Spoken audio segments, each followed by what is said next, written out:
Hello friends and welcome to the YouTube channel of champions defence academy. तो कैसे हैं आप सब? उम्मीद है आप सब बहुत अच्छे होंगे और पढ़ाई को लेकर बहुत ज़्यादा सीरियस होंगे और पढ़ाई तो बहुत अच्छे से कर रहे होंगे अभी, है ना। तो आज का जो मैं टॉपिक लेकर आई हूँ, आज का जो हमारा टॉपिक है वो बहुत सिंपल है और ईजी सा है, हिस्ट्री से रिलेटेड है।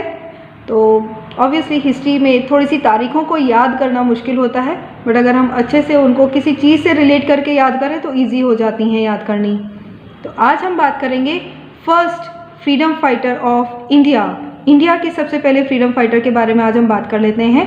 फ्रीडम फाइटर ऑफ 1857 रिवॉल्ट जब शुरुआत हुई थी तो सबसे पहले शुरुआत की थी मंगल पांडे ने। इनका नाम आपने सुना होगा, बहुत फेमस है मंगल पांडे। ये इंडिया के सबसे पहले ऐसे पर्सन हैं जिन्होंने फ्रीडम फाइटिंग की शुरुआत करी थी। He is the person first freedom fighter of India.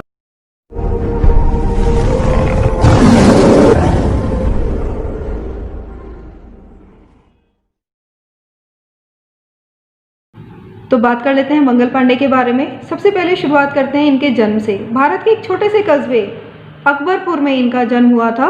इनके पेरेंट्स थे दिवाकर पांडे और अभिरानी पांडे, ठीक है। अब एक्चुअली में इनको फ्रीडम फाइटिंग के लिए जितना भी इन्होंने भारत की आज़ादी के लिए जो कुछ भी करा उसके लिए इनको फांसी दे दी गई थी।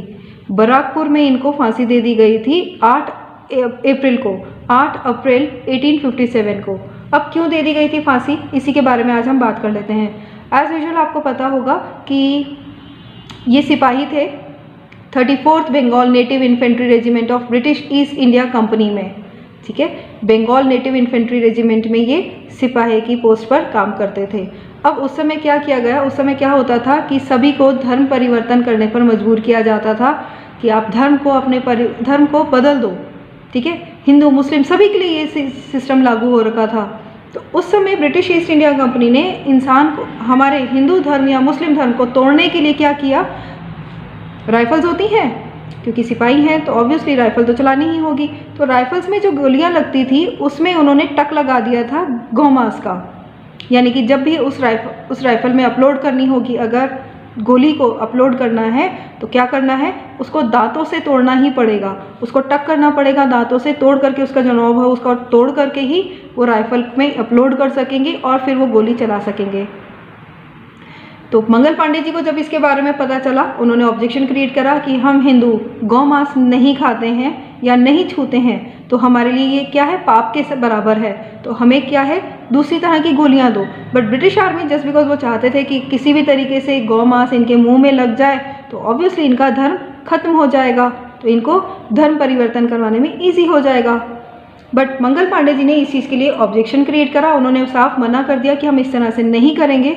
तो जिस चीज़ को ब्रिटिश आर्मी ने, ब्रिटिश ऑफिसर्स ने अपना अपमान समझा और उनके ऊपर एक्शन लेने शुरू करे, ठीक है। अब क्या होता है, धीरे धीरे इनके बीच में इश्यूज बढ़ने शुरू होते हैं। इस इश्यूज बढ़ने के कारण, ठीक है, इन लोगों में दुश्मनी ज़्यादा हो गई। ऑब्वियसली जब जोश आता है तो हम लोग कुछ भी कर जाने को तैयार होते हैं। तो भारत माता अपने धर्म से प्रेम उनको ये सब कुछ करने पर मजबूर करता रहा। इनको लगा कि ये चीज़ गलत है, तो उन्होंने उस चीज़ के लिए एक्शन लिया और 29 मार्च 1857 को इन्होंने ब्रिटिश आर्मी के 2 ऑफिसर्स के ऊपर हमला करा। तो जिनको इन्होंने निशाना बनाया था उनमें से एक ऑफिसर जो था घोड़े पर था, दोनों ऑफिसर्स वैसे घोड़े पर थे, बट जिसको निशाना लगाया था कि इनको सबसे पहले मारते हैं, तो क्या हुआ कि इन्होंने जैसे ही निशाना लगाया घोड़ा हिल गया, तो निशाना जो है ऑफिसर को ना लग करके किसको लगा, घोड़े को लगा। डेथ तो दोनों में से किसी की नहीं हुई, बट हाँ गोली चली है, तो ऑब्वियसली ब्रिटिश आर्मी को ये देशद्रोही लगे। उस समय जो ब्रिटिश आर्मी के लिए काम नहीं करते थे अच्छे से या उनके अगेंस्ट जाते थे वो उनके लिए देशद्रोही होते थे, ठीक है, पेट्रियट नहीं होते थे। बट मंगल पांडे ने तो अपने देश और धर्म के बचाव के लिए ये सब किया था। तो अब इनको पकड़ लिया जाता है और उसके कुछ ही दिनों बाद जब इनके ऊपर केस चलता है तो इनको फांसी की सज़ा दे दी जाती है, ठीक है। 8 अप्रैल यानी 8 अप्रैल 1857 को, क्योंकि इन्होंने गोली चलाई थी 29 मार्च को, और 8 अप्रैल को यानी विद इन सम डेज के अंदर ही अंदर इनको फांसी की सज़ा दे दी गई। बराकपुर में इनको फांसी दे दी जाती है। बट जो कुछ भी इन्होंने इंडिया के लिए करा या अपने धर्म के लिए या देश के लिए करा, वो एक रिमेम्बरेंस हो गया और लोगों में भी उनके साथ रहने से जोश आया और उन्होंने फ्रीडम फाइटिंग की शुरुआत करी। मैं अब ऐसे ही छोटे छोटे टॉपिक्स लेकर के आऊँगी और कुछ फ्रीडम फाइटर्स के बारे में आपके साथ डिस्कस करूँगी, उनकी छोटी सी स्टोरी के साथ। अभी एक मूवी भी आई थी जिसमें आपने देखा होगा मंगल पांडे के बारे में।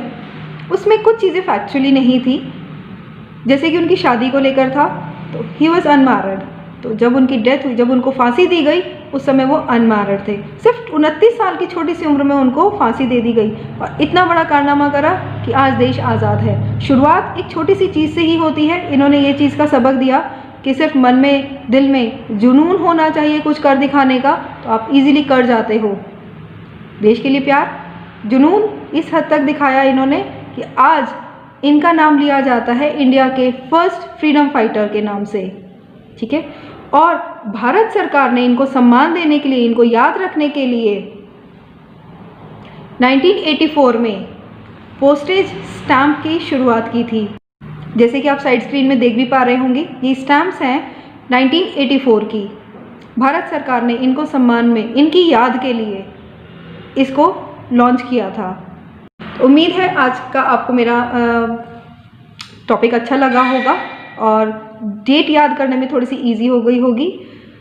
इसी से ही रिलेटेड नेक्स्ट वीडियो में लेकर आऊँगी कल के लिए, जो कि होगा नाना साहेब के ऊपर, कुछ ऐसे इंडियन फ्रीडम फाइटर्स के ऊपर जिनके बारे में आपने बहुत रेयरली सुना होगा, जिनकी हिस्ट्री बहुत रेयरली सुनी होगी। अगर आपको मेरा वीडियो पसंद आता है तो प्लीज़ मेरे चैनल को सब्सक्राइब करना बिल्कुल मत भूलिएगा। एक लाइक देना तो बिल्कुल ना भूलें। एक छोटे से लाइक से मेरे अंदर थोड़ा सा और मोटिवेशन आता है और अच्छे अच्छे वीडियोस बनाने का। मैं कोशिश कर रही होती हूँ कि और अच्छा कोई वीडियो आपके लिए दूँ।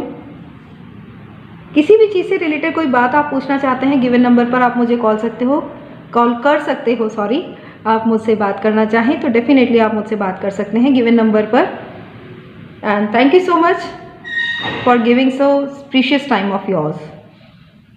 And thank you so much मेरी वीडियो को देखने के लिए एंड तक। Thank you so much. Bye and take care.